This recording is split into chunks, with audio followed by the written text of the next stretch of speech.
Hello students, इस नए video में आज हम इकोनॉमिक्स का आपका चैप्टर है सेक्टर्स ऑफ इकोनॉमी, उसका रिमेनिंग पार्ट हम डिस्कस करेंगे। हालांकि पिछले वाले वीडियो में मैंने जो आज हम डिस्कस करेंगे उनमें से कुछ पॉइंट्स जो हैं वो हो सकता है आपके रिवाइज हों, क्योंकि कुछ मैंने कवर कर लिए थे लेकिन मेरे को अभी दोबारा से रिपीट करना पड़ेगा, क्योंकि पूरा जो इससे टॉपिक है ये फिर से करवाना पड़ेगा। इस टॉपिक में हम करेंगे आपका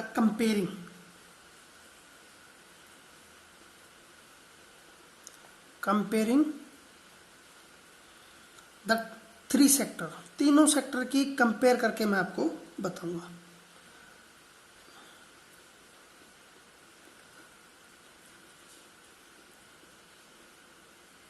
कंपेयरिंग द थ्री सेक्टर्स।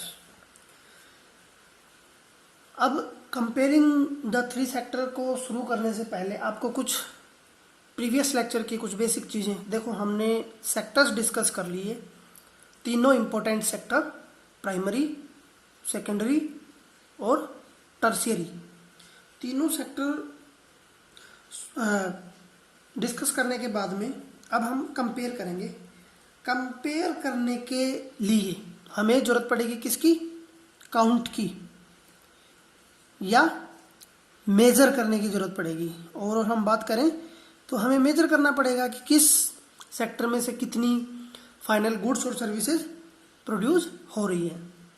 तो देखो, अब इतनी सारी इकोनॉमिक एक्टिविटीज़, कोई किसी तरह से किसी एक्टिविटी में इन्वॉल्व है, कई फैक्ट्रियां चल रही हैं, कई आईटी सेक्टर चल रहे हैं, एग्रीकल्चरल एक्टिविटीज हो रही हैं, तो इन सब को मेजर करना एक बहुत ही डिफ़िकल्ट टास्क है, बहुत ही हार्ड वर्क है, ये बहुत ही हार्ड टास्क हुआ।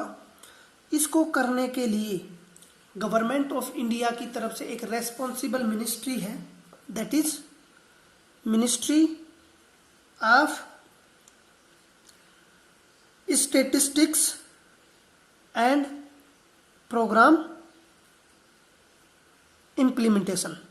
ये रेस्पॉन्सिबल मिनिस्ट्री है जो कि ये काम क्या करती है, सक्सेसफुली पूरा करती है।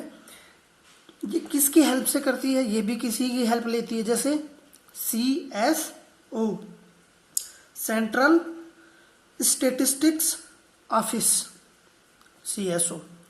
और NSSO के बारे में अपने प्रीवियस क्लास में भी पढ़ा था, नेशनल सैंपल सर्वे ऑफिस, उसकी सहायता भी इसमें ली जाती है।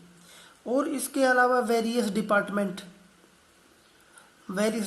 की हेल्प ली जाती है। स्टेट गवर्नमेंट की, स्टेट्स जो होते हैं उनकी हेल्प ली जाती है। तब जाकर ये इम्पोर्टेंट काम जो है वो क्या होता है, इजी हो जाता है।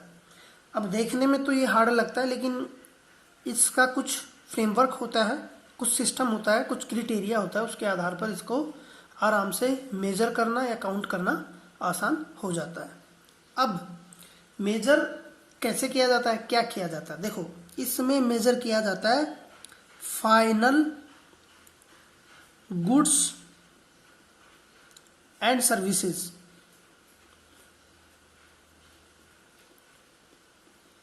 अब जब आपने पूरा वीडियो पिछला देखा होगा तो गुड्स और सर्विसेज में आपको तकलीफ नहीं होगी। अब आपको एक नया टर्म देखने को मिला, फाइनल। ये फाइनल क्या है? देखो, फाइनल का मतलब यहाँ ये है कि जो गुड्स या जो भी सर्विसेज प्रोड्यूस हो रही हैं वो फाइनली कंज्यूमर तक पहुंच जा रही हैं। कंज्यूमर तक जो सर्विस पहुंच जा रही है वही है आपकी फाइनल गुड्स और सर्विसेज। क्या हो रहा है, जो कंज्यूमर तक जो फाइनल सर्विस या गुड्स पहुंच जा रहे हैं वही आपकी फाइनल गुड्स और सर्विसेज है।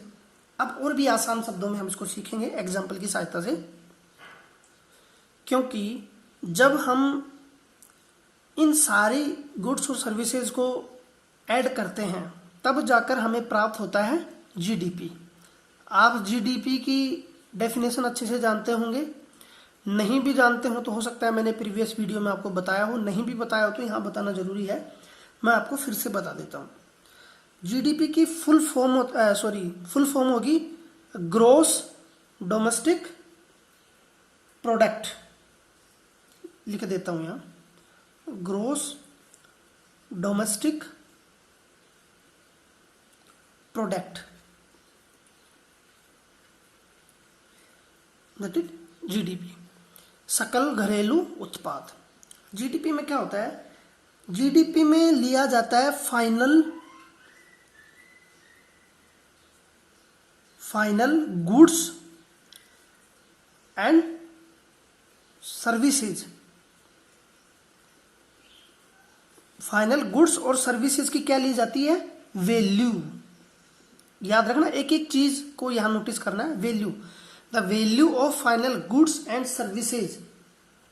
अब ये प्रोड्यूस होंगी, कहीं पैदा तो होंगी, प्रोड्यूस कब होंगी, कहाँ होंगी, कब और कहाँ। दो सवाल हमारे दिमाग में आने चाहिए कि ठीक है भैया, हम जब जीडीपी को काउंट करेंगे तो जीडीपी में फाइनल गुड्स और सर्विसेज लेंगे, इनकी वैल्यू लेंगे, लेकिन ये प्रोड्यूस होंगी कहाँ और कब। तो कहाँ का अर्थ हुआ एक निश्चित टेरिटरी में या एक निश्चित बाउंड्री में, एक निश्चित कंट्री में, या आप ये लिख सकते हैं विद इन ए कंट्री। आप इसमें कंट्री की बाउंड्री भी जोड़ेंगे तो कोई बड़ी बात नहीं, आसान और भी आसान होगा। तो कहाँ पैदा होनी चाहिए, एक निश्चित बाउंड्री में और एक निश्चित टाइम पीरियड में, दैट इज ए ईयर। ये इसके सारे कीवर्ड है। अब यदि मैं इसको पढ़ के बोलूं या इसकी वो लिखूं डेफिनेशन, तो क्या होगी, the value of final goods and services produced in A sector during a particular year, during a particular year, that is GDP. Simple इतना ही है इसका। अब जीडीपी को क्यों पढ़ते हैं हम, क्योंकि जीडीपी जिस कंट्री की, देखो जीडीपी में ले क्या रहे हैं हम, फाइनल गुड्स और सर्विसेज, मतलब किसी कंट्री में ज्यादा गुड्स और सर्विसेज प्रोड्यूस हो रही हैं, इसका मतलब उस देश की इकोनॉमी की साइज बहुत बड़ी होगी। जिस कंट्री में सबसे ज्यादा गुड्स और सर्विसेज पैदा होंगी उतनी ही बड़ी उसकी साइज होगी। तो ये चीजें हमें पता होनी चाहिए। अब जीडीपी के बारे में हमने सीख लिया, वापस हम आते हैं मेजर करने पर। मेजर पे एक फाइनल को लेकर आपके दिमाग में आ रहा होगा कि फाइनल का क्या यह कंसेप्ट हुआ। देखो फाइनल का कंसेप्ट आप ऐसे समझिए कि सबसे पहले एग्रीकल्चरल एक्टिविटी प्रोडक्शन कुछ ले लीजिए, जैसे वीट उगाया गया। अब वीट जब किसान ने उगाया तो मार्केट में बेचा होगा या किसी इंडस्ट्री को बेचा होगा, तो इसने कुछ पैसा लिया होगा। मानो एक यूनिट का इसने 100 रुपए ले लिया एग्जाम्पल के लिए। अब 100 रुपए लेने के बाद में ये वीट पहुंचा इंडस्ट्री में, ठीक हो गया। इंडस्ट्री में क्या होगा, इसकी मैन्युफैक्चरिंग और रिफाइंड संबंधी जैसी एक्टिविटी होंगी, यानी इसका आटा बनाया जाएगा। और अब आटा बनाएंगे तो आपको क्या मशीन्स वगैरह चलानी पड़ेंगी, तो इलेक्ट्रिसिटी भी लगेगी, उसका बिल होगा, लेबर भी लगेगी, उसका भी बिल हो, उसका भी चार्ज होगा। तो दुनिया भर के चार्ज इसमें हो जाते हैं। वाटर का भी चार्ज होगा और अलग चीजें जैसे शुगर इसमें ऐड करोगे, हम फाइनल बिस्किट बना रहे हैं, शुगर इसमें ऐड करोगे और भी कुछ तत्व इसमें जो मिलाने होंगे उनके भी पैसे आपको ऐड करने होंगे। फाइनली ये पहुंचा, गुड्स ये बन गया, बिस्किट बन गया। बिस्किट बनने के बाद में यहाँ किसी फैक्ट्री में प्रोडक्शन हुआ, यहाँ से ट्रांसपोर्टेशन करने के लिए रिटेल शॉप पे पहुंचाया गया है, छोटी छोटी दुकानों पे जाएगा, फिर यहाँ से ये कंज्यूमर के पास पहुंचेगा। आखिरी में कंज्यूमर के पास पहुंच गया। अब मानो कि इसने बनाए टोटल 800 पैकेट, एक पैकेट की कीमत हो गई आपकी 10, यानी टोटल कितना हो गया 8000। यहाँ जो फाइनल गुड्स कंज्यूमर के पास पहुंचा गया उसकी कीमत हुई है 8000 रुपये।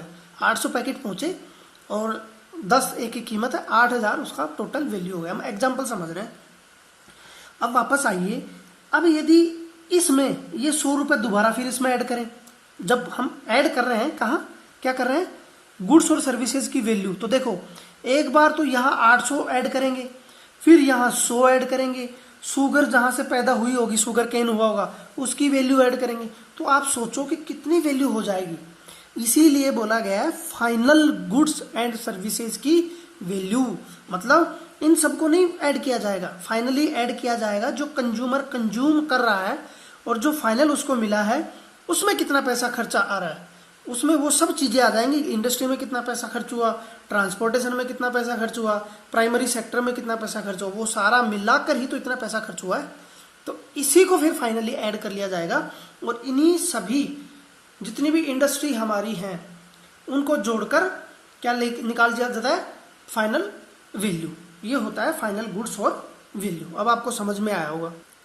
समझने के बाद में अब हम अगली चीज डिस्कस करेंगे कि यदि ये सब चीजें इसमें ऐड कर ली जाएं, मानो ये यहाँ भी एक बार ऐड हो गया, फिर गेहूं की वैल्यू दोबारा इसमें ऐड करेंगे, सेम शुगर की वैल्यू दोबारा ऐड करेंगे, तो सोचो कितना बड़ा अमाउंट उसमें आएगा। और ये तो गलत आपका क्या हो जाएगा, मेजरमेंट हो जाएगा, किसका, जीडीपी का। तो इसीलिए जो चीजें बीच में जो सहयोग देती हैं, जिनका कंट्रीब्यूशन होता है, उनको ऐड नहीं किया जाता, उनको बोला जाता है इंटरमीडिएट गुड्स। इंटरमीडिएट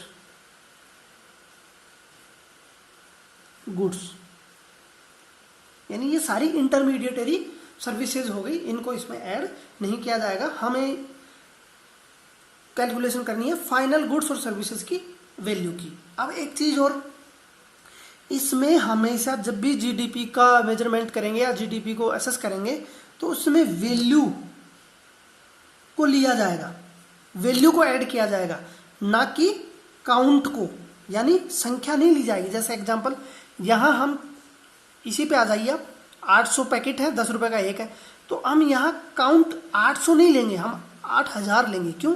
क्योंकि हमें इससे तो कोई मतलब ही नहीं है कि कितनी संख्या प्रोड्यूस हो रही है, हमें सिर्फ फाइनल वैल्यू से मतलब है, जो कि डेफिनेशन में लिखी है। Value of final goods and services produce with in a country during a particular year, that is GDP. तो इतना आपको समझ में आना चाहिए, इतना मेरा समझाने का कंसेप्ट था। अब आगे हम इसमें पढ़ेंगे हिस्टोरिकल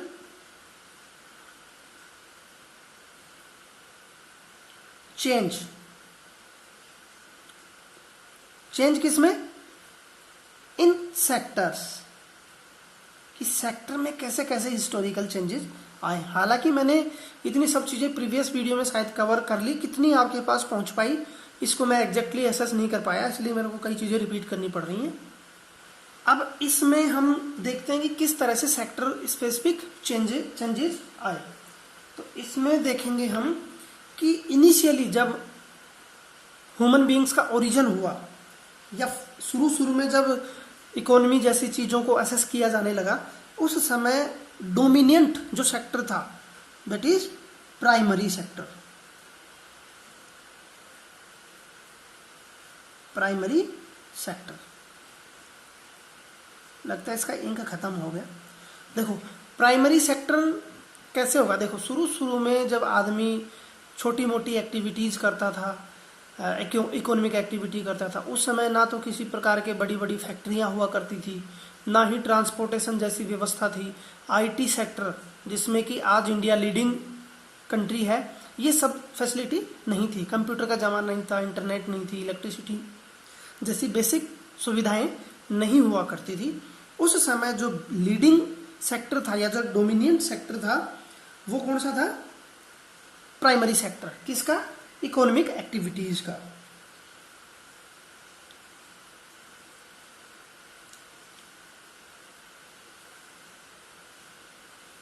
ठीक हो गया, इकोनॉमिक एक्टिविटी का डोमिनियंट सेक्टर क्या हो गया, प्राइमरी सेक्टर हो गया। अब धीरे धीरे हुआ क्या कि मेथड जो है किसके, उनमें थोड़ा चेंजेस आया। मेथड किसके, फार्मिंग के। अब मेथड में कैसे हुआ कि पहले लोग हाथों से खेती एक्टिविटी करते थे, किसी प्रकार से मशीन वगैरह का यूज नहीं होता था, फावड़े और कुदाल जो होते थे बेसिक उसी से काम किया करते थे। तो धीरे धीरे क्या हुआ, इसमें चेंज हुआ। इसमें चेंज होने से ये जो प्राइमरी सेक्टर है इसमें क्या होगा, प्रोडक्शन इंक्रीज होगा, प्रोडक्शन इंक्रीज। ये तो अच्छी बात होगी अच्छी बात हुई कि बुरी बात हुई? ये बहुत ही अच्छी बात हुई। जब प्रोडक्शन ज्यादा होगा, इससे क्या होगा, ये सेक्टर कैसा होगा, प्रोस्पर, समृद्ध ज्यादा होगा, प्रोस्पर हो गया। इस प्रोस्पेरिटी का कारण था कि ज्यादा फूड प्रोड्यूस होने लगा पहले की अपेक्षा, पहले की बजाय ज्यादा फूड जो है वो प्रोड्यूस होने लगा बिफोर, जो पहले पैदा होता था उससे ज्यादा होने लगा। अब हुआ क्या, जब फूड से रिलेटेड समस्या लोगों के सामने नहीं रही, जाहिर सी बात है लोगों को सबसे पहली समस्या होती है फूड की। जब फूड की जरूरत पूरी हो जाएगी तब आदमी दूसरी चीज के बारे में सोचेगा। तो यही हमारे एंशिएंट एरा में भी हुआ। प्राइमरी सेक्टर ने जब फूड की जरूरत पूरा कर दी तो लोग क्या हुए, दूसरी चीजों के बारे में सोचने लगे, और सोचने क्या लगे, दूसरी एक्टिविटीज की तरफ वो क्या होने लगे, बढ़ने लगे। अब दूसरी तरह की एक्टिविटी क्या क्या थी, जैसे कुछ लोग इनमें से क्राफ्ट पर्सन बन गए, या क्राफ्ट रिलेटेड जो एक्टिविटी थी वो बढ़ने लगी। ट्रेडर्स बनने लग गए। ट्रेडर्स क्यों बनेंगे, भैया आपके पास एक्सेस फूड हो रहा है, उसको आप ट्रेड करेंगे कि नहीं करेंगे, एक एरिया से दूसरे एरिया में जाएंगे कि नहीं जाएंगे। तो ट्रांसपोर्टेशन जैसी चीज़ों से वो अवगत हुए कि ट्रांसपोर्ट भी हुआ करता है। हालांकि ट्रांसपोर्ट का साधन वही बैलगाड़ी वैसे पुराने साधन हुआ करते थे, लेकिन लोगों के सामने एक चीज उभर कर सामने आई। ट्रेडर्स क्या करते थे कि बार्टर सिस्टम आपने सुना होगा कि कुछ चीजों को देना और चीज के बदले चीज लेना। तो एक्सचेंज करने की प्रवृत्ति, टेंडेंसी या एक्टिविटीज लोगों में की जाने लगी, ये सारी बढ़ने लगी। अब जब ये सब चीज होंगी, जैसे मानो किसी एरिया स्पेसिफिक में पहले लोग फूड के लिए सारा काम करते थे, अब इस एरिया में अच्छी खासी इकोनॉमिक एक्टिविटी होने लगी। इकोनॉमिक एक्टिविटी कौन कौन सी, क्राफ्ट पर्सन, हैंडीक्राफ्ट वगैरह, ये कई कई चीजें बनने लगी। उद्योग धंधा बढ़ने लगे, जैसे वस्त्र निर्माण का काम होने लगा, क्लॉथ मेकिंग का। तो इनसिक्योरिटी की भी आएगी कि नहीं आएगी, क्योंकि रेवेन्यू जनरेशन होने लगा। अब रेवेन्यू जब जनरेट होगा तो जाहिर सी बात है कि क्रिमिनल एक्टिविटी जो है या क्राइम रेशियो जो है वो बढ़ेगा, क्योंकि पैसा किसी के पास आ रहा है, जाहिर सी बात है जहां पैसा होता है वहीं क्राइम होगा। लोग चोरी भी करेंगे, डकैती भी करेंगे, ये सारी चीजें आएंगी। तो सोसाइटी में क्राइम रिलेटेड एक्टिविटी ना हो और जो इकोनॉमिक एनवायरमेंट है वो बढ़ता रहे, इसके लिए क्या चाहिए, प्रॉपर एडमिनिस्ट्रेशन चाहिए, हमें चाहिए। अब एडमिनिस्ट्रेशन किसके द्वारा चलाया जाएगा, ह्यूमंस के द्वारा, मेंस के द्वारा या सिटीजन्स के द्वारा। तो लोगों को इसमें भर्ती किया जाने लगा, तो एम्प्लॉयमेंट बढ़ा कि नहीं बढ़ा। देखो किस तरह से हम चीजों को जोड़ रहे हैं, एक चीज प्रोस्पर होने से कैसे साइकिल चल पड़ी है। तो एम्प्लॉयमेंट जनरेशन होने लगा।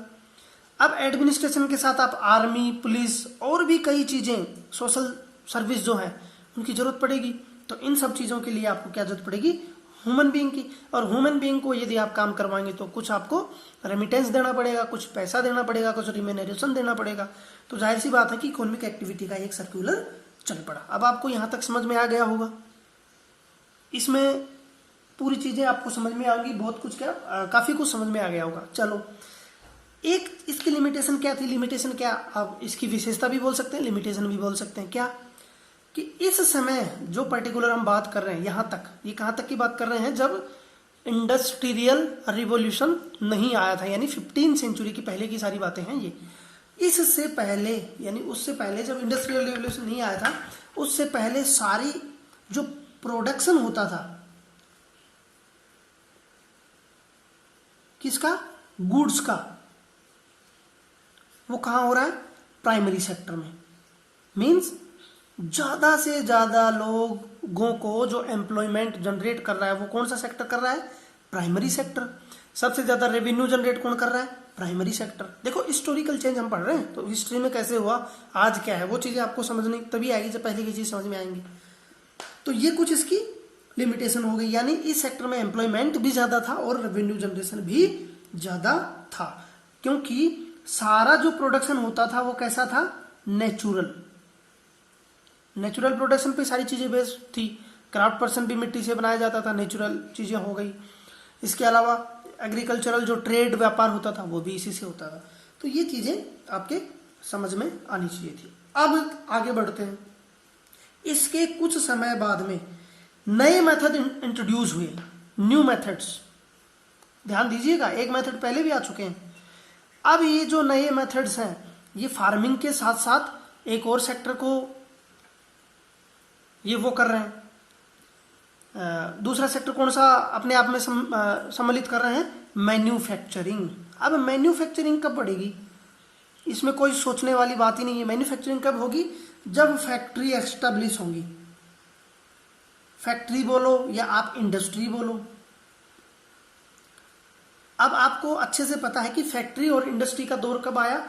जब ब्रिटेन में इंडस्ट्रियल रिवॉल्यूशन आया। इंडस्ट्रियल रिवॉल्यूशन आया वहां मेजरली 16th सेंचुरी के बाद में, जब धीरे धीरे सबसे पहले जेम्स वोट ने भाप के इंजन का आविष्कार किया। उसके बाद में धीरे धीरे एक्टिविटी बढ़ती गई, इन्वेंशन का दौर चला, फैक्ट्रियां एस्टेब्लिश होने लगी। जैसे ही फैक्ट्रियां एस्टेब्लिश हुई वैसे ही प्रोडक्शन जो है वो इतना तेजी से बढ़ा, इतना तेजी से बढ़ा कि पूछो मत। और बढ़ना भी चाहिए और बढ़ना जरूरी भी है। कैसे? क्योंकि फैक्ट्री और मैन इनकी आप तुलना करोगे तो जहां आदमी एक यूनिट प्रोड्यूस करेगा वहां फैक्ट्री इससे कई गुना ज्यादा प्रोड्यूस करेंगी। तो फैक्ट्रियां ज्यादा बढ़ी, फैक्ट्रियों में काम करने के लिए आदमियों की जरूरत पड़ी, तो लेबर की रिक्वायरमेंट हुई, लेबर ज्यादा आई। नया कंसेप्ट आ गया कैपिटल का, पूंजी का, नगद कैश का सिस्टम आया। जो करेंसी है वो इंट्रोड्यूस की गई अलग अलग चीजों में। देखो, इससे पहले ये जब पूरी तरह इस पर डिपेंड करते तो करेंसी का सिस्टम नहीं था, चीज के बदले चीज ली जाती थी, बार्टर सिस्टम जिसको बोला जाता था। उसके बाद में करेंसी अलग अलग सोसाइटी, अलग अलग जो सभ्यता हुई, सिविलाइजेशन हुई, उन्होंने अपने हिसाब से अलग अलग क्या बनाई, अपनी करेंसी बनाई। तो देखो किस तरह से एक्टिविटीज चल रही हैं। और इसको हम जोड़ते हैं, जैसे ही फैक्ट्रियों का दौर आया तो जो लोग प्राइमरी सेक्टर में इन्वॉल्व थे या यहाँ काम करते थे वो धीरे धीरे इधर शिफ्ट होने लगे। शिफ्ट क्यों होने लगे?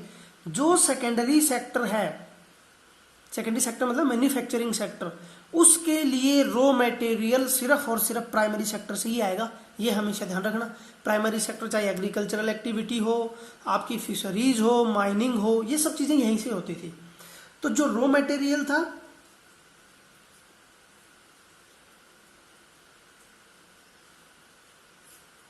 वो ज्यादा प्रोड्यूस होने लगा। क्यों? क्योंकि ज्यादा जरूरत होने लगी।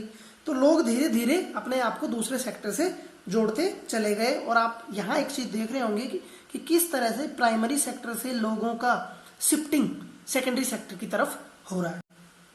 एक ट्रेंड आपको समझ में आ गया। अब हम सीखेंगे कि किस तरह से प्राइमरी और सेकेंडरी सेक्टर से टर्सरी सेक्टर में लोगों का शिफ्ट हुआ है। जब धीरे धीरे सेकेंडरी सेक्टर ज्यादा प्रोस्पर होने लगा, गुड्स का ज्यादा प्रोड्यूस होने लगा, तो जाहिर सी बात है कि उनको हेल्प करने के लिए, क्योंकि हमने शुरू में पढ़ा था कि जो टर्सरी सेक्टर है, टर्सरी सेक्टर में किसी प्रकार की कोई गुड्स वगैरह जनरेट नहीं होती। ये है सर्विस सेक्टर, इसको बोला जाता है सर्विस सेक्टर। और ये सर्विस सेक्टर का काम क्या है? ये हेल्प करेगा प्राइमरी और सेकेंडरी सेक्टर को बढ़ाने में। तो बढ़ाया कैसे जाता है? जैसे आईटी टेक्नोलॉजी, जैसे इंफॉर्मेशन टेक्नोलॉजी हो गई, आपका ट्रांसपोर्टेशन हो गया, आपकी बिजनेस रिलेटेड एक्टिविटी हो गई, बिजनेस हो गया। इसके अलावा और भी कई एक्टिविटी इसमें की जाने लगी। तो इससे हुआ क्या कि ज्यादातर लोग सेकेंडरी सेक्टर से टर्सरी सेक्टर में शिफ्ट होने लगे। और ये ट्रेंड हुआ है लगभग पिछले 100 सालों से, क्योंकि टेक्नोलॉजी का ज्यादा जमाना आया पिछले 100 सालों के बाद में। जब से वर्ल्ड वॉर 2 खत्म हुआ उसके बाद में धीरे धीरे सोसाइटी डेवलपमेंट के रास्ते पर आगे बढ़ी, नए नए इन्वेंशन किए गए, तो इनोवेटिव आइडियाज लोगों के सामने रखे गए। उससे हुआ क्या कि टर्सरी सेक्टर भी डेवलप होने लगा। तो जो सर्विस सेक्टर है वो आज मोस्ट इंपॉर्टेंट सेक्टर है in term of total production, यानी सबसे ज्यादा सर्विस जो प्रोड्यूस हो रही है वो टर्सरी सेक्टर में हो रही हैं। सबसे ज़्यादा रोजगार यहाँ से मिल रहा है, सबसे ज़्यादा जीडीपी में कंट्रीब्यूशन यहाँ से मिल रहा है। देखो मैं इसको आपको एग्जाम्पल की सहायता से बताता हूँ। ये जो टर्सरी सेक्टर की तरफ ज़्यादा मूव हुआ है, इसका पूरा अलग से टॉपिक हम डिस्कस कर लेते हैं। प्राइमरी और सेकेंडरी सेक्टर आपको समझ में आ गया होगा। अब हम पूरा फोकस करेंगे टर्सरी सेक्टर पर, यानी टर्सरी सेक्टर में किस प्रकार से हमारी सोसाइटी मूव की है। यहाँ मैं कुछ आपको आंकड़ों की सहायता से या डाटा की सहायता से बताना चाहूँगा कि किस तरह से टर्सरी सेक्टर ज़्यादा इंपॉर्टेंस हुआ। इसमें हम एग्जाम्पल लेते हैं 1973 का। 1973 में क्या करेंगे हम, प्राइमरी सेक्टर, सेकेंडरी सेक्टर और टर्सरी सेक्टर, 3 सेक्टर ले लेते हैं। तीनों सेक्टर में किस प्रकार से जीडीपी में कंट्रीब्यूशन हुआ करता था, यानी सबसे ज्यादा गुड्स और सर्विसेज कहाँ पैदा हुआ करती थी, उसका ट्रेंड देखो। 40% गुड्स और सर्विसेज यहाँ पैदा होती थी प्राइमरी सेक्टर में। उसके बाद में 40 नहीं 45 के लगभग, और इसके बाद में लगभग 20% इसमें होती थी, और रिमेनिंग यानी ये 65 हो गई, 35% इसमें पैदा हुआ करती थी। आपको ट्रेंड समझ में आ गया। ये कब की बात कर रहे हैं हम, 1973 की। वहीं 2003 की आप बात करें, हम इंडिया स्पेसिफिक बात कर रहे हैं। इंडिया में इंडिया की जीडीपी यदि 100 है तो 100 में 45% इसका योगदान, 20 इसका और 35 इसका। 2003 में हुआ क्या, ये सेक्टर क्या हुआ, घटकर कम हो गया और ये महज रह गया 25%। बहुत बढ़िया बात। उसके बाद में ये बढ़कर ये कितना हो गया, 5 और बढ़ गया 25, और ये अकेला हो गया 50। देखो किस तरह से बढ़ रहा है, 15% की छलांग या 5% की छलांग, यहाँ -20%।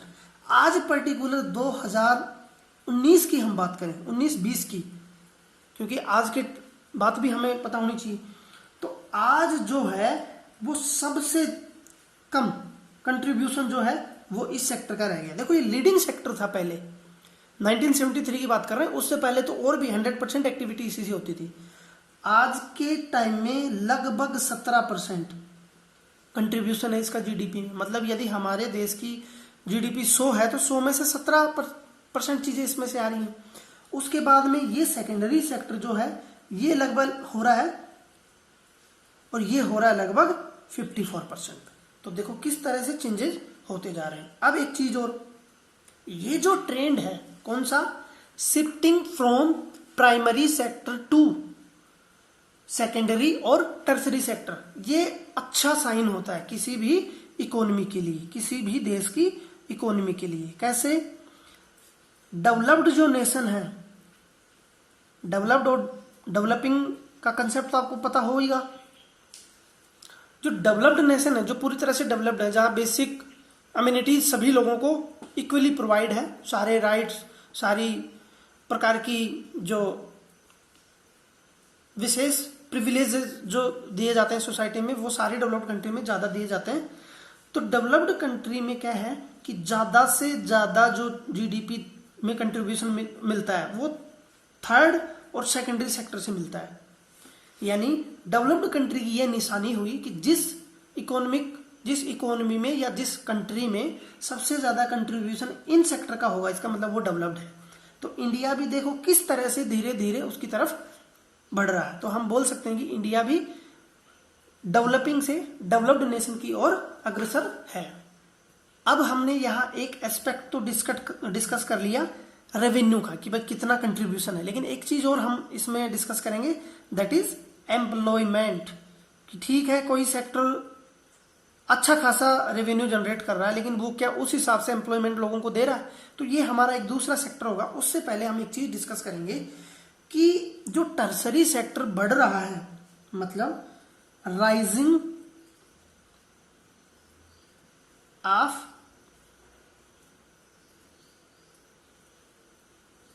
टर्शियरी सेक्टर किसमें बढ़ रहा है, प्रोडक्शन में। अभी हमने यहां किसकी बात की है, प्रोडक्शन की। दो चीजें हम डिस्कस करेंगे, प्रोडक्शन और एम्प्लॉयमेंट।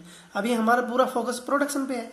तो आपने देखा कि प्रोडक्शन धीरे धीरे बढ़ रहा है इंडिया में। देखो पहले 35% था, फिर 50 हुआ, फिर 54% हो रहा है। टर्सरी सेक्टर की, टर्सरी स्पेसिफिक बात हम कर रहे हैं।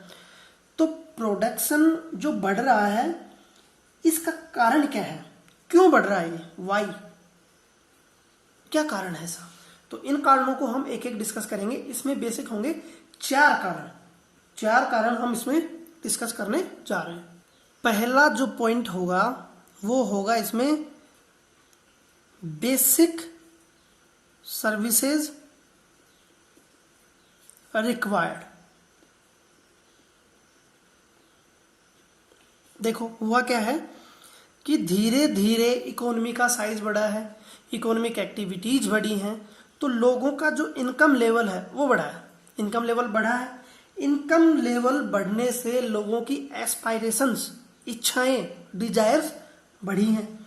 वो क्या हुआ है कि किसी भी पर्टिकुलर कंट्री में, यानी हम हमारी कंट्री की बात कर रहे हैं, तो हमारी कंट्री की जो सर्विसेज हैं, कई सर्विसेज,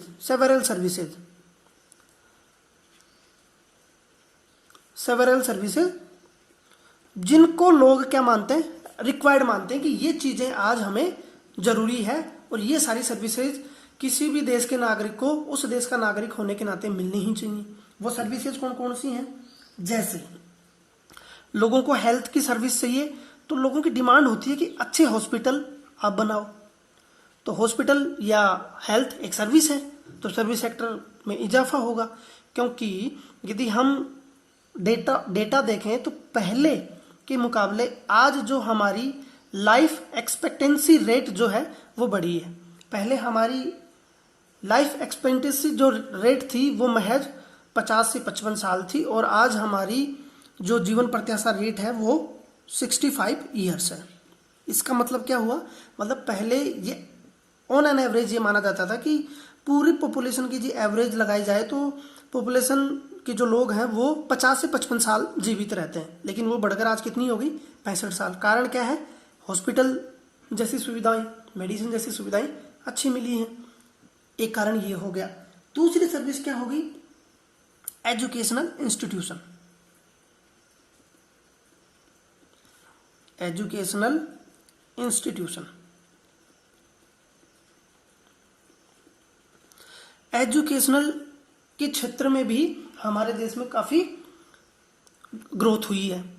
एजुकेशन का लेवल भी हमारे यहाँ बढ़ा है। उसका आप एग्जांपल ले सकते हैं कि जहाँ आज़ादी के समय में महज हमारे देश में लिटरेसी रेट लगभग 40 से 50% थी, आज हमारी लिटरेसी रेट है 7.04%। ये बात अलग है कि जेंडर पैरिटी आज भी हमारे यहाँ नहीं है। क्यों? क्योंकि महिलाओं की लिटरेसी रेट अलग है, पुरुषों की अलग है। जहाँ मेल की बात करेंगे तो 82 के लगभग, और महिलाओं की बात करेंगे तो 60%, तो वो बात अलग है। वहीं आप एम्प्लॉयमेंट में भी इस बात को रख सकते हैं। खैर, अभी हमने एजुकेशनल इंस्टीट्यूशन की बात की क्योंकि लोगों की अवेयरनेस एजुकेशन को लेकर ज़्यादा हुई है, तो एजुकेशन इंस्टीट्यूशन की डिमांड लोगों की ज़्यादा होने लगी है। और भी ऐसी एसेंशियल सर्विस जैसे पोस्ट, टेलीग्राफ,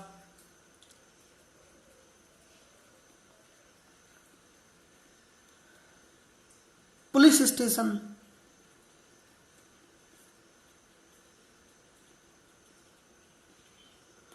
और आपकी courts, village administration, village administration के अलावा आपका म्युनिसिपल कॉरपोरेशन,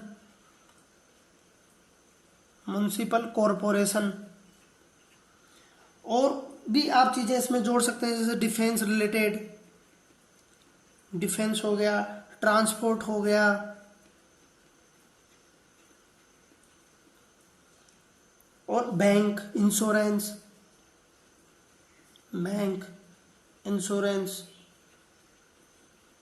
तो ये सारी जो फैसिलिटी हैं, इनके अलावा और भी फैसिलिटी आप इसमें जोड़ सकते हैं। तो इन फैसिलिटियों की आज क्या है? ज्यादा रिक्वायरमेंट है, ज्यादा लोग डिमांड रखते हैं गवर्नमेंट के सामने कि ये सारी जो बेसिक, ये तो आज जनता की बेसिक नीड हो गई। पहले बेसिक नीड क्या होती थी? रोटी, कपड़ा और मकान, फूड मिलना चाहिए, शेल्टर मिलना चाहिए, और शरीर पर क्लॉथ होना चाहिए, बस इतनी डिमांड हुआ करती थी। वहीं बढ़कर आज देखो कितनी हो गई। तो ये कारण है आज हमारा जो शिफ्ट है वो खाने से सर्विस पे पहुंच गया है। क्योंकि लोगों का इनकम लेवल और एजुकेशनल लेवल, लाइफ स्टैंडर्ड क्या हो रहा है, धीरे धीरे बढ़ रहा है। इसका मतलब ये हुआ, जो पॉइंट मैंने पहले आपको बोला था कि किसी भी डेवलप्ड कंट्री की ये निशानी होती है कि वहां सबसे ज्यादा जीडीपी में कंट्रीब्यूशन सर्विस सेक्टर का होता है। तो क्यों सर्विस सेक्टर का होता है, आप इस बात से अंदाजा लगा सकते हैं। Second point, development of two sector. कौन से टू सेक्टर?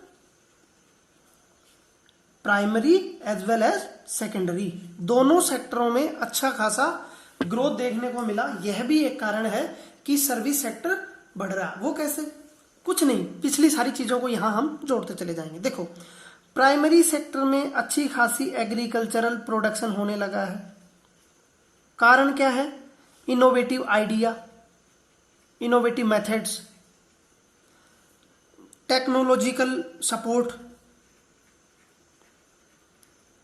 न्यू इंस्ट्रूमेंट या मशीन्स,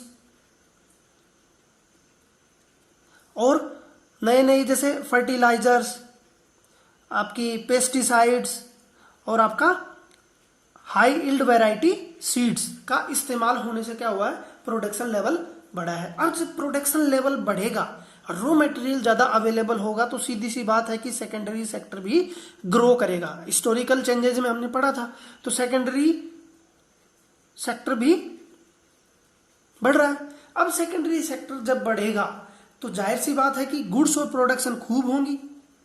गुड्स और services, goods and services more produced.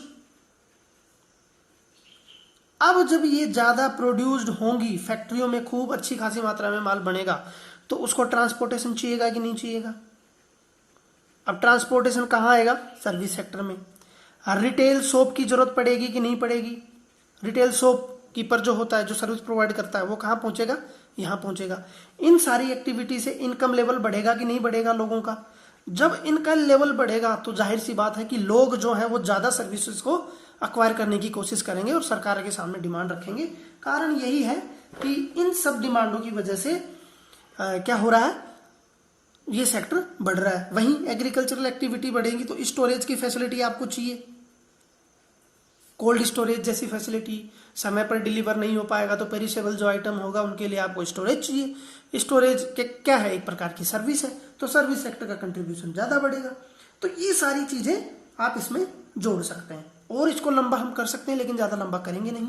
अब चलेंगे हम तीसरे पॉइंट पर, इनकम लेवल इंक्रीज। देखो, इसको हालांकि मैंने यहां भी डिस्कस कर लिया, यहां भी डिस्कस करना पड़ेगा। क्यों? सब चीजों, सर्विस पूरी तरह से डिपेंड है किस पे? इनकम पे। यदि लोगों की इनकम नहीं होगी तो वो बेसिक जो चीजें हैं ना, रोटी कपड़ा मकान, वहीं तक सीमित रहेंगे। लेकिन यदि इनकम लेवल अच्छा होगा तो क्या करेंगे? और भी सर्विस की डिमांड करेंगे। डिमांड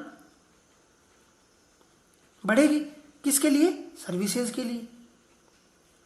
तो ये भी इसका कारण होता है कि जो ज्यादा से ज्यादा सर्विस बढ़ती हैं। जैसे किसी, आप एग्जांपल ले लेते हैं, एक लो इनकम व्यक्ति है, एक थोड़ा मिडिल इनकम है, एक थोड़ा हाई लेवल इनकम है। तो होगा क्या? जो सर्विसेज लो इनकम फैमिली ले रही है, क्या वो सारी फैसिलिटी हाई इनकम और मिडिल इनकम वाले लेंगे? नहीं लेंगे। क्या करेंगे? जैसे इनको हेल्थ का इश्यू है तो ये प्राइमरी हेल्थ सेंटर में जाएंगे। वहीं ये डिमांड करेंगे कि थोड़ी अच्छी टाउनशिप या ब्लॉक लेवल पर क्या हो? प्राइवेट हॉस्पिटल में हो। वहीं ये बोलेंगे मल्टी स्पेशलिटी हॉस्पिटल हो। तो ये सारी डिमांड बढ़ती जाती है। कारण क्या है? Income level. जैसे जैसे इनकम लेवल बढ़ेगा वैसे वैसे क्या होगा? इन हमारी सोसाइटी में जो थर्ड सेक्टर जो है उसकी वेटेज बढ़ेगी। आज हमारी सोसाइटी में हो क्या रहा है? आजादी के समय हमारे यहाँ ज्यादा से ज्यादा लोग किस में आते थे? बीपीएल में, यानी बिलो पॉवर्टी लाइन में। आज उनकी संख्या घटकर कम हो रही है। कारण क्या है? कि हमारा देश एक प्रोग्रेसिव वे में आगे बढ़ रहा है और लोगों की हेल्थ, एजुकेशन, इनकम लेवल धीरे धीरे बढ़ रहा है। चौथा, exponential growth in growth in IT sector, information technology. मैं चलो लिख देता हूँ इंफॉर्मेशन। इसमें क्या करता है, मैं कई चीज़ें ऐसे लिख देता हूँ जैसे पेस्टिसाइड हो गया, फर्टिलाइजर, ये आप लोगों को समझने की चीज़ें समझ में आ भी जाती होंगी। हाई इल्ड वेराइटी सीड बोल तो देता ही हूँ, तो आप लोग इसको फुल वैसे ही लिखना अपनी भाषा में। मैं तो क्या कि जल्दी करने के चक्कर में इसको ऐसा लिख देता हूँ। फिलहाल इंफॉर्मेशन टेक्नोलॉजी। इसका क्या हुआ है कि धीरे धीरे जब 1980s का दौर आया, 1980s के बाद में इस सेक्टर में एक्सपोनेंशियल बहुत ड्रास्टिकली चेंज आया है और ये बहुत तेजी से ग्रो किया है इसने, एकदम से इसमें ग्रोथ आई है। जैसे जैसे इंफॉर्मेशन टेक्नोलॉजी मतलब जैसे इंटरनेट की ज़्यादा सुविधाएं लोग लेने लगे हैं, कंप्यूटर का दौर आ गया, तो इससे क्या हुआ कि सर्विस, इसको सर्विस सेक्टर का सबसे बड़ा, सर्विस सेक्टर में सबसे बड़ा योगदान माना जाता है। क्या कि इंडिया एक ऐसा कंट्री है जो वर्ल्ड लेवल पर सबसे ज्यादा सर्विस प्रोवाइड करवाई जाती है इंफॉर्मेशन टेक्नोलॉजी की। इंडिया मतलब हब है इंफॉर्मेशन टेक्नोलॉजी का। आपने सिलिकॉन वैली का नाम सुना होगा, सिलिकॉन वैली, बेंगलोर, ये क्या माना जाता है, वर्ल्ड में इंफॉर्मेशन टेक्नोलॉजी का हब माना जाता है। यहां से वर्ल्ड के जितनी भी इंडस्ट्री हैं, ज्यादा से ज्यादा इंडस्ट्रियों में सबसे ज्यादा जो असिस्टेंट दी जाती है इंफॉर्मेशन टेक्नोलॉजी से, वो इंडिया के लोगों के द्वारा दी जाती है। और इसका सर्विस सेक्टर में यानी तीसरे सेक्टर में सबसे ज्यादा योगदान है, सबसे ज्यादा कंट्रीब्यूशन इंफॉर्मेशन टेक्नोलॉजी की वजह से होता है। तो ये हमने कारण सारे डिस्कस कर लिए। अब कुछ अलग इसका एस्पेक्ट हम डिस्कस करते हैं। अभी तक हमने डिस्कस किया कि हमारा जो थर्ड सेक्टर है वो बढ़ रहा है, बहुत अच्छी बात है, किसी भी देश की इकोनॉमी के लिए अच्छी चीज है। लेकिन इसकी कुछ अलग चीजें, अलग एस्पेक्ट हम डिस्कस करेंगे। वो क्या है, दैट इज कि इस सेक्टर में, इस सेक्टर के साथ साथ और भी दोनों सेक्टरों में भी हमारे यहाँ ग्रोथ देखने को मिल रही है। ऐसा नहीं है कि सिर्फ यही सेक्टर बढ़ रहा है, प्राइमरी और सेकेंडरी सेक्टर में भी ग्रोथ देखने को अब मिल रही है। हाँ, ये बात अलग है कि इसकी बढ़ने की जो रेट है वो ज्यादा है, इनकी रेट कम है। बढ़ तो तीनों रहे हैं लेकिन ये ज्यादा रेट से बढ़ रहा है, ये कम रेट से बढ़ रहा है। और एक इसकी जो लिमिटेशन है इंपॉर्टेंट, वो है कि service sector, specific service sector की हम बात करें तो उसमें यदि एम्प्लॉयमेंट हासिल करना है तो सबसे बड़ी चीज है स्किल्ड लेबर। इससे क्या समझे कि यदि आपको सर्विस सेक्टर में एम्प्लॉयमेंट लेना है तो आपको आप में कुछ स्पेसिफिक जो डिजायर्ड स्किल्ड है वो होनी चाहिए, अदरवाइज आप उसमें जॉब हासिल नहीं कर सकते। वहीं आप प्राइमरी सेक्टर में बात करेंगे तो कोई विशेष प्रकार की स्किल की जरूरत नहीं पड़ती। सेकेंडरी सेक्टर में भी कुछ डायमेंशन को छोड़ दें तो ज्यादातर लेबर का काम स्किल्ड स्पेसिफिक नहीं होता। तो ये एक लिमिटेशन है। यही कारण है कि जो टर्सरी सेक्टर हमारा है उसमें एम्प्लॉयमेंट कम है। इसका मतलब क्या हुआ कि सबसे ज्यादा कंट्रीब्यूशन करता है जीडीपी में, सबसे ज्यादा रेवेन्यू यहीं से जनरेट हो रहा है, लेकिन एम्प्लॉयमेंट स्पेसिफिक हम बात करें तो सबसे कम यही एम्प्लॉयड है। ये हालांकि हम अगले उसमें टॉपिक में डिस्कस करेंगे, लेकिन एक आपकी बेटर अंडरस्टैंडिंग के लिए मैं आपको बता दे रहा हूं। अब हम टर्सरी सेक्टर पे आते हैं। टर्सरी सेक्टर में आप और भी ऐसी चीजें जोड़ सकते हैं जैसे अनऑर्गेनाइज सेक्टर होते हैं। अनऑर्गेनाइज सेक्टर जैसे कौन कौन से, जैसे कोई आदमी सब्जी वेजिटेबल बेचने की का ठेला लगाता है तो वो अनऑर्गेनाइज सेक्टर में है, उसको किसी प्रकार की कोई सोशल सिक्योरिटी गवर्नमेंट के द्वारा नहीं दी जाती। मतलब ऑर्गेनाइज और अनऑर्गेनाइज सेक्टर में यही अंतर है कि ऑर्गेनाइज सेक्टर में सभी चीजें ऑर्गेनाइज्ड वे में होंगी, मतलब सिस्टमेटिक वे में होंगी। वहां उनको मेडिकल फैसिलिटी भी मिलेगी, अलाउंसेज भी मिलेंगे, छुट्टियां भी मिलेंगी। लेकिन अनऑर्गेनाइज में क्या होता है, डेली कमाओ डेली खाओ। ऐसा नहीं है कि आपको कोई स्पेशल छुट्टी, जैसे संडे को छुट्टी कर ली तो आपको पैसा मिलेगा, ऐसा नहीं होता। तो आप ऐसे इसको समझ सकते हैं। अनऑर्गेनाइज सेक्टर में यदि आप बात करें तो जैसे ट्रांसपोर्ट का लोग काम करते हैं, यदि वो पर्टिकुलर उसी दिन काम नहीं करेंगे मैं प्राइवेट ट्रांसपोर्ट की बात कर रहा हूँ, गवर्नमेंट ट्रांसपोर्ट की बात नहीं कर रहा हूँ। तो ट्रांसपोर्ट में क्या हो रहा है कि जितने दिन कमाएंगे उतने दिन वो खाएंगे। शॉपकीपर जो है, यदि दुकान पर्टिकुलर दिन उनकी नहीं चलेगी तो जाहिर सी बात है कि उनका मुनाफा उस दिन का कम होगा। तो ये कई चीज़ें ऐसी हैं ना कि ये चीज़ें, इसका अनऑर्गेनाइज सेक्टर भी इसका क्या है, एक लिमिटेशन है। और हम डीप में इसमें नहीं जाएंगे, अभी हम वापस थोड़ा सा ऊपर आते हैं। ऊपर आने का मतलब टर्सरी सेक्टर पे थे हम। टर्सरी सेक्टर में हाँ हम थे स्किल लेवल पे। तो देखो शॉपकीपर को भी स्किल होनी चाहिए। अब आपके दिमाग में आ रहा है भैया इसको कैसी स्किल चाहिए, भैया इसका स्वभाव बहुत अच्छा होना चाहिए, इसको थोड़ी बहुत मैथमेटिक्स भी आनी चाहिए। ट्रांसपोर्ट में आदमी को ड्राइविंग आनी चाहिए। वहीं आप आईटी सेक्टर में जाओगे तो आपको कंप्यूटर का अच्छा नॉलेज होना चाहिए। गवर्नमेंट फील्ड में जाएंगे तो आप पर्टिकुलर जो फील्ड में जाएंगे उसका आपको अच्छा नॉलेज होना चाहिए। जैसे हेल्थ में जा रहे हैं तो आपको फार्मेसी का या हेल्थ प्रैक्टिसेस का अच्छा नॉलेज होना चाहिए, तभी आप इसमें काम कर पाएंगे। अदरवाइज फिर आपके लिए दोनों रास्ते खुले हैं। तो इन चीज़ों से हमें सीखने को क्या मिलता है। अब थोड़े से बोल बच्चन इसमें हो जाने चाहिए कि बोल बच्चन नहीं, रियल बात यह है कि अभी से यदि हम अपने आप को इतने स्किल्ड ना बनाएं, इतने स्किल्ड नहीं बनाएंगे तो हमारे लिए सिर्फ दोनों ही सेक्टर बचे हैं, प्राइमरी सेकेंडरी सेक्टर। तो स्किल लेने के लिए हमें करना क्या पड़ेगा, लेबर करनी पड़ेगी। अभी हमें मेहनत करनी पड़ेगी। मेहनत क्या है, आपकी एजुकेशन। क्योंकि देखो सारी चीज़ें हम आपके सामने हैं, सारी चीज़ें, सारी इकोनॉमी, सब चीज़ें एक छोटे से ओवरव्यू में मैं आपको दिखा रहा हूँ। तो उससे आप असेस कर सकते हैं कि किस वे में आपको जाना है। चलो इसको यहीं ख़त्म करते हैं, आगे बढ़ते हैं। अब इसमें अगला टॉपिक हमारा होगा कि हमारे देश जो है वहाँ की ज़्यादा से ज़्यादा पॉपुलेशन को एम्प्लॉयमेंट कहाँ मिलता है, मतलब where are most of the people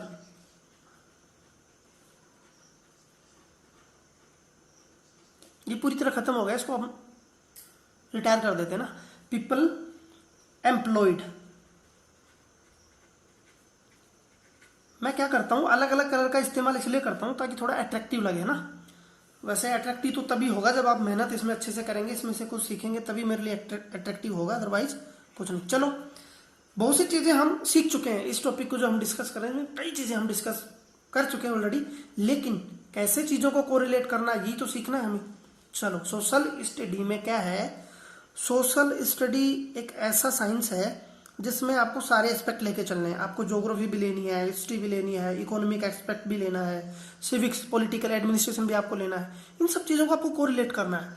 आप इकोनॉमिक्स से हिस्ट्री को हमने अभी जोड़ा कि कैसे हिस्टोरिकल बैकग्राउंड था, वहीं ज्योग्राफी को भी आप जोड़ सकते हैं इसमें। मैंने जोड़ा नहीं, कैसे, जो एग्रीकल्चरल एक्टिविटी या प्राइमरी सेक्टर होता है वहाँ सबसे बड़ा रोल होता है वहाँ की टोपोग्राफी का, वहाँ की लैंड रिसोर्सेज का। लेकिन मैंने जोड़ा नहीं, आप जोड़ सकते हैं, बढ़ा सकते हैं। चलो अब एम्प्लॉय वाली चीज़ में हम आएंगे।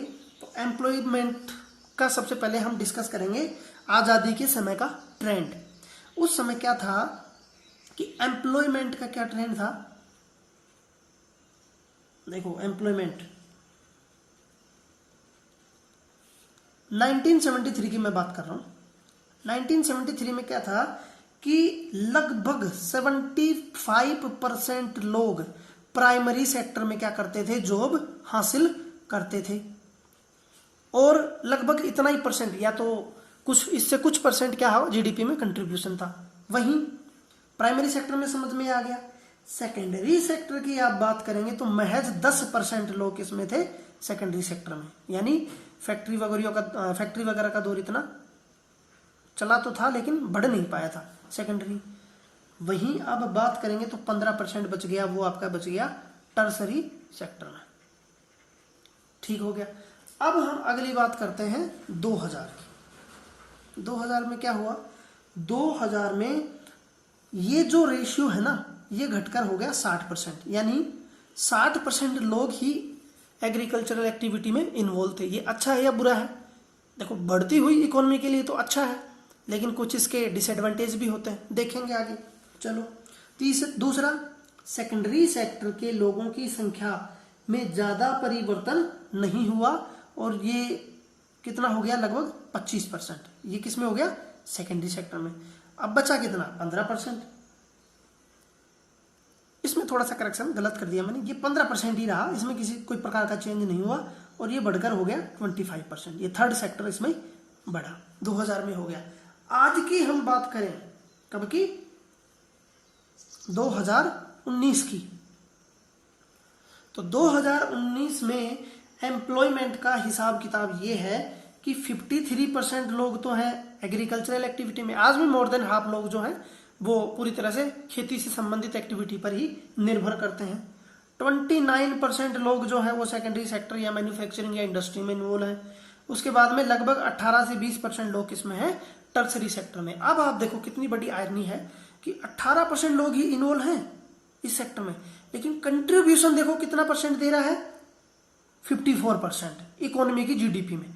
इसमें 29% है, 29% ही ये देते हैं। 53% है, लेकिन बहुत कम, लगभग 18% लोग ये क्या करते हैं? जीडीपी में कंट्रीब्यूट करते हैं। तो ये आपको समझ में आना चाहिए। और एक एग्जाम्पल की सहायता से हम इसमें, एग्जाम्पल क्या, आपकी किताब की भाषा में हम इसको सीखते हैं। देखो भाई, आपने अभी तक ये सीखा कि प्राइमरी सेक्टर जो है या एग्रीकल्चर रिलेटेड एक्टिविटी जो है वो तो कम ही हुई है, बढ़ी किसी प्रकार से नहीं है। तो इनमें एक चीज ये है कि जो एग्रीकल्चरल एक्टिविटी है वो तो कम हो रही है, लेकिन बढ़ कौन से रहे हैं? सेकंड और टर्सरी सेक्टर। अभी देखो मैं इस बड़ा उसमें लिख रहा हूँ, छोटे लेवल में, ना तो मैं यहाँ सेकेंडरी लिख रहा है यहाँ टर्सरी। आप द्वितीयक और तृतीयक, सेकंड या थर्ड भी लिख सकते हैं। तो हो क्या रहा है कि सेकेंडरी सेक्टर में जो गुड्स और सर्विसेज हैं वो किस हिसाब से बढ़ रही है? लगभग 3 गुना। मतलब आजादी या 1970 के लगभग से 3 गुना ज्यादा होने लग गई। ये परसेंट नहीं है, 3 टाइम करो इसको ना, 3 टाइम या 3 गुना। मतलब मानो पहले 100 रुपए का योगदान होता था तो आज 300 रुपए का योगदान हो रहा है। तो क्या इसी हिसाब से एम्प्लॉयमेंट भी बढ़ना चाहिए कि नहीं बढ़ना चाहिए? भाई आप रेवेन्यू बढ़ा रहे हैं अपना 3 गुना, तो एम्प्लॉयमेंट भी बढ़ना चाहिए, नहीं बढ़ना चाहिए? बढ़ना ही चाहिए। तो लेकिन सबसे बड़ी बात यह है कि एम्प्लॉयमेंट जो है, सॉरी मैंने गलत बोला, इसमें उल्टा थोड़ा सा हम इसमें करेक्शन करेंगे, सॉरी, पूरा फिर से करता हूं। ये देखो सेकेंडरी सेक्टर, ये टर्सरी सेक्टर, इसमें जो प्रोडक्शन जो गुड्स और सर्विसेज का है वो बढ़ा है 8 टाइम।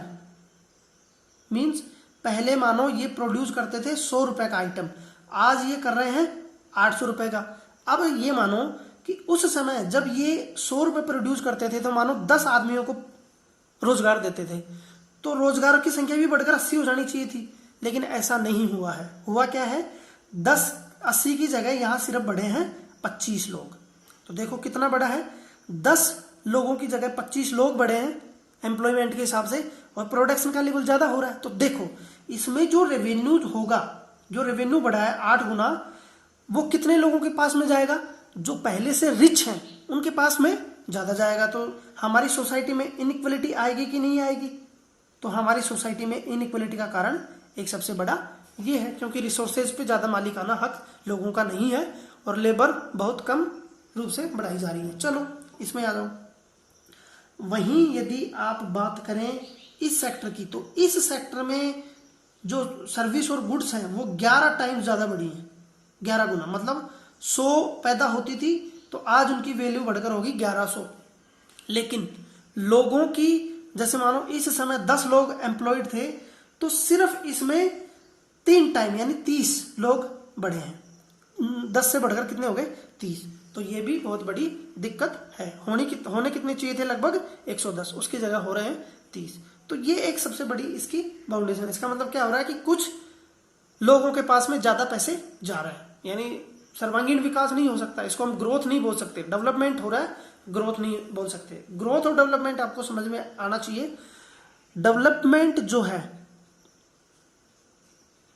वो अलग चीज है और ग्रोथ जो है वो अलग चीज है। ग्रोथ को आप बोल सकते हैं क्या? क्वांटिटेटिव, और इसको बोलेंगे क्वालिटेटिव। मतलब यदि क्वालिटी में इंप्रूवमेंट हो रहा है, यानी सभी लोगों का जीवन स्तर सुधरेगा, तो डेवलपमेंट हो रहा है। यदि सिर्फ आंकड़े बढ़ रहे हैं तो क्या हो रहा है? आपका सिर्फ और सिर्फ ग्रोथ हो रही है, यानी 100 से बढ़कर 200 हो गए। लेकिन ऐसा नहीं है कि पहले 100 लोगों को एजुकेशन और हेल्थ मिल रही थी तो आज 200 को मिल रही है, ऐसा नहीं हो रहा।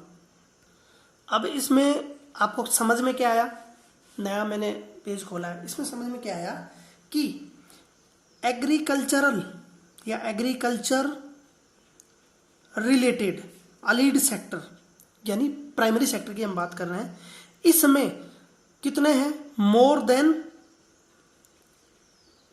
देन हाफ लोगों को क्या दे रहा है, ये एम्प्लॉयमेंट दे रहा है कि नहीं।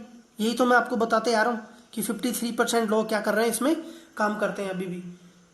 और वहीं आप यदि बात करें, इसमें यदि आप बात करें तो ये लगभग कितना परसेंट कंट्रीब्यूट करता है इकोनॉमी में, देश की इकोनॉमी में लगभग कितना करता है, मोटा मोटी आप बात करें, यदि बहुत ज़्यादा बात करें तो पांचवा हिस्सा भी आप छोड़ो तो आप ये बोल सकते हो लगभग 20%, 17 से 20% ये कंट्रीब्यूशन करता है। वैसे एग्जैक्ट फिगर तो 17% है, लेकिन समझने की बात है कि 20% ये इसमें कंट्रीब्यूट कर रहा है। वहीं सेकेंडरी प्लस टर्सरी सेक्टर जो कि कितने लोगों को एम्प्लॉयमेंट दे रहा है, सिर्फ हाफ से भी कम, मतलब लगभग 40% लोगों को, लेकिन कंट्रीब्यूशन कितना है इसका, 80% है कि नहीं।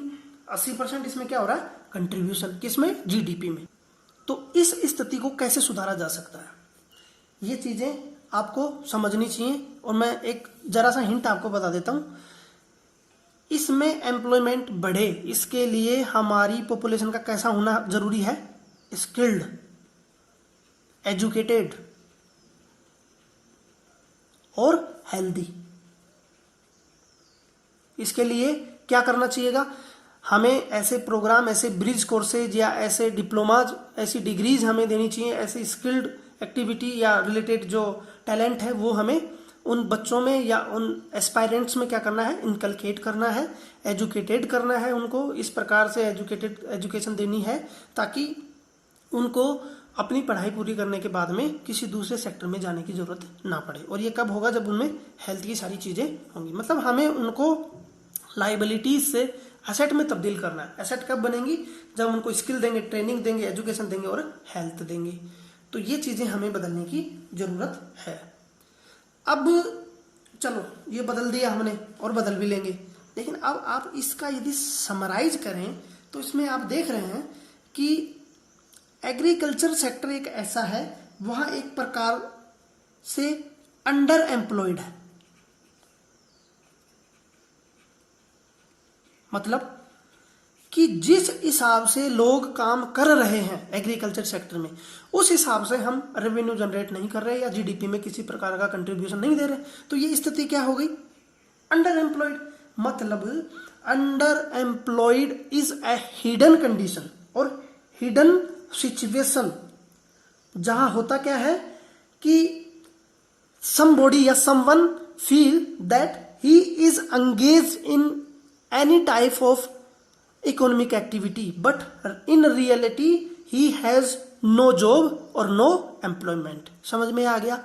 अंडर एम्प्लॉयमेंट एक ऐसी स्थिति है जिसमें काम करने वाले ये समझते हैं कि हम किसी न किसी प्रकार का काम कर रहे हैं, लेकिन वास्तव स्थिति ये होती है कि उनके पास किसी प्रकार का कोई काम नहीं होता। मतलब काम होता है 10 लोगों का और वही काम यदि 50 लोग मिलकर करेंगे तो अंडर एम्प्लॉयमेंट हुए कि नहीं, 40 लोग। तो वही तो स्थिति है हमारी सोसाइटी में। क्या हो रहा है, एक किसान है, किसान के पास 2 हेक्टर जमीन है, 2 हेक्टर जमीन में हो क्या रहा है, जैसे ए मान लो, ये कोई भी मान लो किसान है, उसके पास 2 हेक्टर जमीन है, घर में कितने सदस्य हैं, मानो उसके 5 सदस्य हैं।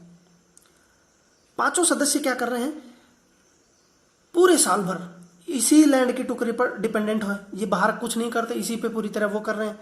तो होगा क्या, रियलिटी क्या है कि इस पूरे खेत को सिर्फ 2 लोग भी कर सकते हैं, लेकिन हो क्या रहा है, ये 5 लोग ही इस पर डिपेंडेंट हो जा रहे हैं। और क्या है, इसमें बेसिक इंफ्रास्ट्रक्चर जो है, जैसे इरिगेशन की फैसिलिटी भी नहीं है और इन लोगों के पास किसी प्रकार की टेक्नोलॉजी की असेसमेंट भी नहीं है। तो होगा क्या कि ये जो एक्टिविटी है या जो ये लैंड का टुकड़ा है, इस पर काम करने वाले 5 लोग जो हैं वो पूरी तरह से किस पर डिपेंडेंट है, रेनफॉल पर, मॉनसून पर। यानी रेनफॉल आएगा तो ये प्रोड्यूस करेंगे, अदरवाइज नहीं करेंगे। तो देखो वही स्थिति समझने की है, मैं आपको एग्जांपल दे रहा हूं, इससे हम कई चीजें समझेंगे। ये एग्जांपल आप दिमाग में रख ही रहिएगा। इस पूरे स्ट्रक्चर में हो क्या रहा है कि सारे किसी न किसी प्रकार का काम कर ले रहे हैं। उनके पास क्या हो रहा है कि मेन हो क्या रहा है, लेबर का डिवाइड हो रहा है। लेबर का क्या हो रहा है, डिवाइड हो रहा है, डिवीजन हो रहा है। लेबर को वो डिवाइड कर ले रहे हैं कि सुबह आप इसमें इतना काम करेंगे, हम इतना काम करेंगे, हम इतना काम करेंगे। लेकिन एक्चुअल में 2 ही लोगों का काम है, उसमें 5 लोग लगे पड़े। इसी को बोला जाता है अंडर एम्प्लॉयमेंट, या फिर आप इसको बोल सकते हैं डिसगाइज्ड अनएम्प्लॉयमेंट। Disguised unemployment. देखो बहुत लंबा हमारा वीडियो होने को चला है, क्योंकि कई चीज़ें हमने बाहर से कई डायमेंशन इसमें डिस्कस कर लिए ना। तो डिस्गाइज्ड अनएम्प्लॉयमेंट एक टाइप है किसका, अंडर एम्प्लॉयमेंट का। आपको समझाने की जरूरत नहीं है, सब चीज़ें आपको समझ में आ गई होंगी। अब वहीं देखो, जिस गांव में ये रहते हैं वहीं एक बहुत बड़ा जमींदार है, उसके पास बहुत ज़्यादा ज़मीन है, जैसे मानो 50 हेक्टेयर ज़मीन है। तो 50 हेक्टेयर की ज़मीन है तो इसको ज़्यादा लेबर की ज़रूरत पड़ेगी, और जाहिर सी बात है ये इकोनॉमिक कंडीशन में भी संपन्न होगा। तो न्यू मेथड्स ऑफ टेक्नोलॉजी वगैरह, जो नई मशीन्स वगैरह यूज करके प्रोडक्टिविटी भी इसकी ज़्यादा होगी। तो यहाँ से क्या करेगा, ये लोगों को हायर कर लेगा। तो 5 में से कुछ लोग बोलेंगे, 3 लोग बोले ठीक है भैया 3 लोग आप यहाँ जाकर काम कर लो। तो देखो इससे होगा क्या, यहाँ की प्रोडक्टिविटी बढ़ेगी, प्लस में इनका रेवेन्यू भी बढ़ेगा कि नहीं बढ़ेगा। तो सेम चीज़ यदि ये सारे स्किल्ड हों और इनमें एजुकेशन का अच्छा लेवल हो, तो ये यहाँ क्यों काम करेंगे, ये सिर्फ 2 ही लोग करेंगे, बाकी और अदर लाकर यहाँ अपना क्या देंगे, थोड़ा सा कंट्रीब्यूशन देंगे, जिससे इनकी स्थिति भी सुधरेगी। भाई परिवार की इनकम लेवल बढ़ेगा, परिवार की इनकम लेवल बढ़ेगी तो पर्टिकुलर उस स्टेट की इनकम बढ़ेगी, उस स्टेट की इकोनॉमी बढ़ेगी तो वो पूरा हमारी जीडीपी में कंट्रीब्यूशन होगा कि नहीं होगा। तो ये हमने थोड़ा सा एग्जाम्पल डिस्कस किया। अब ऐसा नहीं है कि ये जो डिसगाइज्ड और अंडर एम्प्लॉयमेंट जो प्रॉब्लम है ये सिर्फ इसी में है, एग्रीकल्चर सेक्टर में, टर्सरी सेक्टर में भी ये प्रॉब्लम देखने को मिलती है। टर्सरी सेक्टर में कैसे, जैसे टर्सरी सेक्टर में वो सारी सर्विसेज आते हैं, जैसे आपका प्लम्बर हो, आपके पेंटर हो, या फिर आप रिक्शा चालक अपना मान लो, ये सारे कर क्या रहे हैं, पब्लिक को सर्विस दे रहे हैं। तो ये सर्विस सेक्टर में, टर्सरी सेक्टर में इंक्लूड किए जाते हैं। जैसे प्लम्बर के पास काम होता है सीजनली, काम हुआ तो उसने काम किया, अदरवाइज वो पूरे टाइम खाली रहता है।